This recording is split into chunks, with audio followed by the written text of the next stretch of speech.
घटस्फोट घ्यायला आलेलं एखादं कपल आहे, त्याला कोर्ट का बरं असा सल्ला देत असेल की तुम्ही परत एकदा एकत्र राहायचा प्रयत्न करा? का बरं? दोघांमध्ये तो भांडणं झालेले आहेत, तिरस्कार दुनियाभरचा भरलेला आहे, तरी पण असला विचित्र सल्ला का? त्याचं कारण सांगतो. तुम्हाला वाटतं माझ्या मनात एखाद्याबद्दल तिरस्कार आहे, राग आहे, चीड आहे, म्हणजे आता माझ्या मनातलं त्या व्यक्तीबद्दलचं प्रेम संपलं. पण तसं ऍक्च्युली नाहीये. तिरस्कार आहे म्हणजे त्या मुळाशी प्रेम होतं म्हणूनच तिरस्कार आहे. प्रेम आहे म्हणूनच तिरस्कार आहे, प्रेम आहे म्हणूनच राग आहे. जर का प्रेम संपलं असतं तर तिरस्कार नाही, राग नाही, काहीच नाही, इमोशन्सच आले नसते. इमोशन लेस होतो माणूस, झिरो होतो.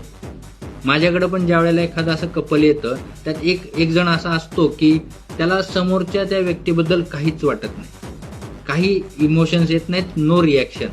त्याच वेळेला फक्त मी सल्ला देतो की तुम्ही आता वेगळंच झालं पाहिजे. पण एखादं असं कपल आहे की जे भांडतच आलंय आणि भांडतच जाणार आहे, तिथं सुद्धा 99.9% चान्स असतो की ते नातं परत नीट होईल.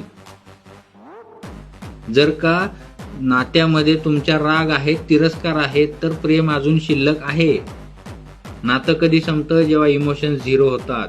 तो माणूस समोर आला काय, गेला काय, न आला काय, समोर येऊन बोलला काय, न बोलला काय, काही फरक पडत नाही. इमोशन्स काय, रिॲक्शन सुद्धा येत नाही. त्याच वेळेला प्रेम संपलं म्हणायचं. आलं लक्षात?